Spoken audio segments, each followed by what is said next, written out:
तो गाइस आप सभी का स्वागत है एक नई वीडियो में। और आज हम बात करने वाले हैं कि आप अपने स्मार्टफोन को कूल कैसे रख सकते हैं इन गर्मियों के सीज़न में। इनफैक्ट मैं अभी दिल्ली में रहता हूं और दिल्ली का जो टेम्परेचर है वो अबव जो है 50 डिग्री तक पहुंच जा रहा है। तो जिस वजह से जो स्मार्टफोन का टेम्परेचर है वो जो नॉर्मल टेम्परेचर है जब स्मार्टफोन हम यूज़ नहीं करते हैं तब हमारे फ़ोन का जो टेम्परेचर है वो 38-39 डिग्री सेल्सियस है। एंड जैसे हम थोड़ा वर्क वगैरह करते हैं तो जो उसका टेम्परेचर होता है वो काफ़ी तेज़ी से राइज हो जाता है। तो ये प्रॉब्लम मेरे को काफ़ी ज़्यादा फेस करने को मिली थी। तो इसकी वजह से मैं कुछ ट्रिक्स यूज़ कर रहा हूँ जिसकी वजह से जो मेरा फ़ोन है वो काफ़ी ज़्यादा कूल है। तो मैंने सोचा कि जो ये प्रॉब्लम है ये काफ़ी सारे लोगों को हो रही होगी, तो इस वजह से जो ये ट्रिक्स है मैं आप सभी के साथ शेयर करना चाहता हूँ। अगर आपका भी स्मार्टफोन हॉट हो रहा है या गर्म हो रहा है तब आप उसे किस तरीके से कूल कर सकते हैं उसके बारे में आज हम बात करेंगे। तो वीडियो के एंड तक बने रहिएगा। चैनल पर नए हैं तो फॉलो सब्सक्राइब कीजिए। चलिए शुरू करते हैं। तो गाइस मैं आपको ऐसे 3 से 4 जो टिप्स है वो बताऊंगा। अगर आप उसे यूज़ करेंगे तो जो आपका स्मार्टफोन है वो 100% है कि आपको थोड़ा कूल देखने को मिलेगा। तो जो आपको पहला ट्रिक देखने को मिलता है गाइस ये देखने को मिलता है, जैसे कि आप सभी को पता है कि आपके स्मार्टफोन के अंदर होता है एक सेवर ऑप्शन देखने को मिल जाता है, लेकिन किसी किसी फ़ोन में एक अल्ट्रा सेवर का ऑप्शन दिया होता है। जैसे कि जो रेडमी वगैरह के फ़ोन्स हैं उसके अंदर आपको अल्ट्रा सेवर देखने को मिल जाता है, तो आप उसको ऑन कर सकते हैं। उससे क्या होगा कि जो आपके स्मार्टफोन की बैटरी है वो भी सेफ रहेगी एंड साथ ही साथ जो आपका चिपसेट है वो इतना वार्म नहीं होगा।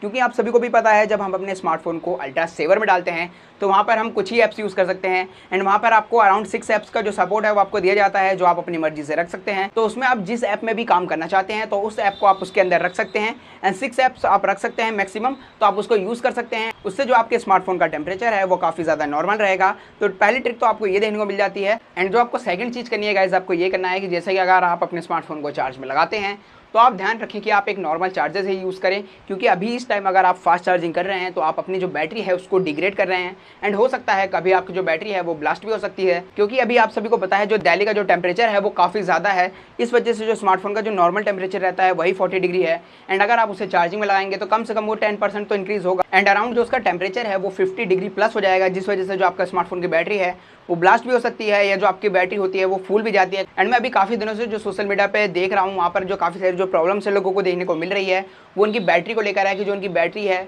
वो कहीं कहीं किसी किसी की जो बैटरी है वो फूल जा रही है, किसी का जो चार्जर है या वो ब्लास्ट हो जा रहा है। ये सारी जो प्रॉब्लम्स हैं ये सारी प्रॉब्लम देखने को मिल रही है। तो आपको हमेशा अपने स्मार्टफोन को जब तक गर्मियाँ हैं तब तक आप उसे एक 12 वॉट या 18 वॉट का जो चार्जर है आप उससे चार्ज कर सकते हैं। इससे आपकी जो बैटरी भी सिक्योर रहेगी एंड आपके जो स्मार्टफोन की जो बैटरी लाइफ है वो भी मेंटेन रहेगी। तो इस चीज़ को आप जरूर ट्राई करें। एंड गाइस जो थर्ड चीज़ है आप कर सकते हैं कि जो आपका स्मार्टफोन है आप उसके अंदर इंटरनेट यूज़ करते होंगे एंड अगर आप घर में हैं एंड आपके घर के अंदर वाईफाई लगा हुआ है तो आप स्मार्टफोन को एयरप्लेन मोड में डाल सकते हैं और उससे क्या है कि आप वाईफाई से उसे जो इंटरनेट है आप उसे एक्सेस कर सकते हैं। क्योंकि जो हमारा स्मार्टफोन होता है वो आप सभी को पता है कि वो हमेशा जो टावर से कनेक्ट रहता है, जिस वजह से आप कहीं भी जाते हैं वो सिग्नल को हमेशा ही सर्च करता है। एंड अगर इस सिचुएशंस में जब वो वार्म रहता है एंड अगर आप उसमें नेट यूज़ करेंगे तो उसके जो चिपसेट है उस पर काफ़ी ज़्यादा लोड आएगा, जिस वजह से जो काफ़ी सारे जो टावर्स हैं उसको स्कैन करेगा एंड जो इंटरनेट है अगर आप उसे एक्सेस करेंगे इस वजह से जो उसकी टेम्परेचर है वो काफ़ी ज़्यादा राइज हो जाएगा। तो हो सकता है अगर आपके घर के अंदर वाईफाई है, अगर आप घर में हैं तो हो सके तो आप वाईफाई का ही यूज़ कीजिए, क्योंकि आप सिम इंटरनेट को यूज़ करेंगे तो जिस वजह से जो आपका स्मार्टफोन है वो काफ़ी ज़्यादा वार्म होगा। तो इस चीज़ को भी आप यूज़ कर सकते हैं। आपको काफ़ी ज़्यादा जो इफेक्ट है आपकी कूलिंग पर वो आपको देखने को मिल सकता है। गाइस जो आप 4 चीज़ कर सकते हैं वो कर सकते हैं, आप ऑटो ब्राइटनेस में डाल सकते हैं अपने स्मार्टफोन को। जैसे कि आप सभी को पता है कि जो हमारा स्मार्टफोन होता है उसकी जो डिस्प्ले होती है हम उसे कभी कभी मैनुअल रखते हैं, तो जिस वजह से क्या होता है हम कभी क्या करते हैं कि जो हमारी ब्राइटनेस है हम उसे काफ़ी ज़्यादा इंक्रीज़ कर देते हैं, जिस वजह से हम बाहर भी जाते हैं तब भी सेम ब्राइटनेस रहती है, या हम घर के अंदर आके यूज़ करते हैं तब भी सेम ब्राइटनेस रहती है। तो जिस वजह से जो हमारी बैटरी ड्रेन है वो काफ़ी ज़्यादा होती है। तो इस वजह से अगर आप अपने स्मार्टफोन को ऑटो ब्राइटनेस में डाल देंगे तो लाइट के हिसाब से जो आपकी ब्राइटनेस है उसको एडजस्ट कर लेगा, तो जिस वजह से आपकी पहली जो बैटरी है वो भी सेव होगी। एंड सेकंड चीज़, जैसे कि आप सभी को पता है कि जो हमारा डिस्प्ले होता है वो भी हीट प्रोड्यूस करता है, तो अगर ऑटो ब्राइटनेस पे जाएगा तो वो अपने हिसाब से जो ब्राइटनेस है उसको फिक्स करेगा, तो आपको थोड़ी हीटिंग इशूज़ है वो आपको थोड़ी कम देखने को मिल सकती हैं। तो इन सब चीज़ों का अगर आप यूज़ करेंगे तो जो आपका स्मार्टफोन है वो आपको 2 से 3 डिग्रीज तक आपको काफ़ी ज़्यादा कूल देखने को मिल सकता है।